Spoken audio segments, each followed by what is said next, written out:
Здорово, ребят. Это такая церквушка, как я уже говорил, выточенная из камня.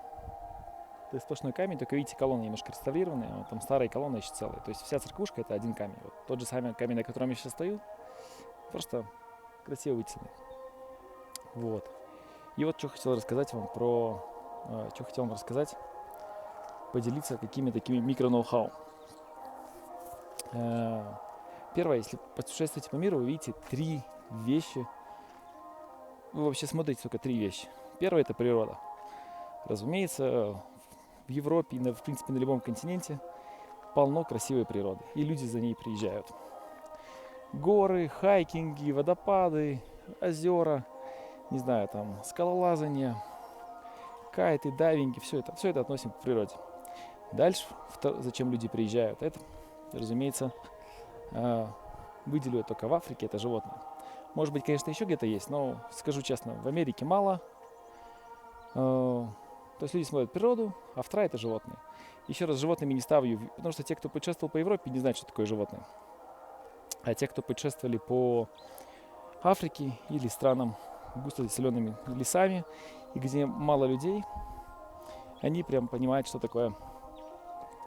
Когда много животных. Вот. Диких животных, которые друг на друга охотятся, и где еще сохранена кое-как экосистема. Вот. Третья вещь, вообще куда люди приезжают и зачем они путешествуют, что посмотреть, это какие-то постройки. И постройки бывают двух типов. Я их разделяю. Постройки, даже типов может быть много, но давайте их разделим. Первое это современные постройки. Диснейленды, там, не знаю, какие-то там другие парки развлечений, какие-то еще, не знаю, там Эйфелева башня, какие-то красивые здания. И если мы возьмем все, что старее 100 лет, в принципе, почти ничего нет. Все, что старее 100 лет, в основном это замки какие-то, да, то есть красивые замки, оборонительные сооружения, которые нужны были людям для того, чтобы выжить. А вторая вещь это религиозные сооружения. Я их называю, может быть, правильно или неправильно, но там всякие церкви, храмы, костелы там и чего хочешь. Кстати, обратите внимание, их больше всего. А почему? Замки разрушены чаще всего, а церкви до сих пор как-то стоят. И церкви очень хорошо присматривают. И я что хотел сказать. Посмотрите, какое количество этих церквей. Эти мухи, эфиопские. В общем, посмотрите, какое количество этих церквей. Вот в какую страну не приедете, иногда чуть ли в стране, кроме церквей-то и посмотреть нечего. И самое интересное, что как люди раньше жили, Да и, если честно, до сих пор в Эфиопии больше половины людей каждый день питается на утром хлеб, днем хлеб и вечером хлеб. Это весь их рацион. И если есть что-то, кроме хлеба, они просто мега развиты. Для сравнения, в Эфиопии 120 миллионов людей. Вот. Или там что-то под 100, там что-то такое. И вот объясните мне, как люди эти могли раньше строить вот такие вот сооружения, которые стоят до сих пор. Это современная церквушка, а вот за ней, вот там подальше, вот так вот. Там церквушка, сделана из одного камня, тоже высотой что-то по 15-20 метров. И я просто хотел обратить внимание, посмотрите, сколько религиозных сооружений, и они до сих пор все стоят.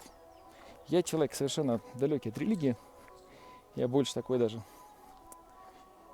больше против, чем за. Не то, что там больше 0, я прям сказал, да, больше против, чем за, сильно против даже. Вот, но обратите внимание, сколько этих религиозных сооружений стоит.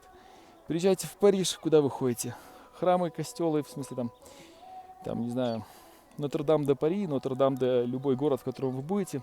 В Европе, в любом городе какая красивая церквушка, давайте туда сходим. Какие красивые замки. А в принципе-то больше люди-то ничего не состроили. Не строят они просто бесполезного столба. Просто очень бесполезного. Обсерваторий очень мало. Хотя обсерватории, потому что религия, очень часто все обсерватории это язычники. А все, что язычники, надо нафиг уничтожать и делать из этого религию. В принципе, все, что... и, кстати, обратите внимание, что куча зданий просто переделаны под... по-моему, не туда пошел. Куча зданий, они просто переделаны под религию. То есть был язычный храм, были ребята нормальная обсерватория. Сегодня, у них там церквушка, крестик висит, и все, история вся придумана о том, как какой-то там святой ангел опустился на землю, и, в общем, это место было святое. Хотя, на самом деле, четкое назначение было уничтожить языческое место. Кстати, поэтому очень много храмов стоит именно на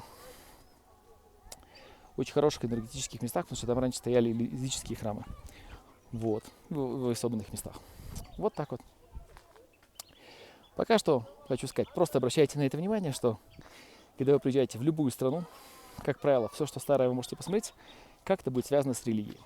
По мне, это потому что это все связано с властью. Но это лично мое мнение. А у вас может быть совершенно другое. Кто-то может сказать, что люди должны во что-то верить. Разумеется, пусть они во что-то верят. Ну, мое лично вот субъективное мнение.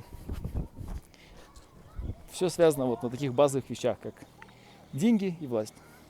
Как бы защита, то есть защитить себя, замок, и власть. Где-то должны деньги группироваться. Вот они, как говорится. Вспомни, кто придумал первые налоги. Кто там насильно переписал историю. И давайте вернемся к религии. Так вот, сильная эта энергия религия. Сильно прям там куча всего. И настолько сильно, что в принципе, когда мы приезжаем в города, представляете, ребят, приезжаем в старые города. Там либо хижины, останки, замки. Причем любой, не знаю, как сказать, любого возраста город. Либо что-то связанное с религией. Место поклонения или все остальное. Поклонение еще дай бог, потому что... Кстати, дай бог. Поклонение, это еще и ничего против, потому что это язычники, скажем так, никому дань не платили. Вот так вот.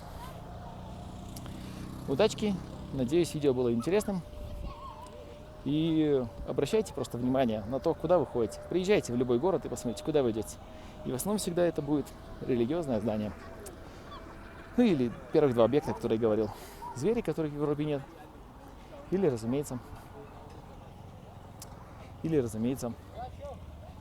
какие-то красивые национальные парки с красивыми какими-то пейзажами и замечательными местами. Удачки!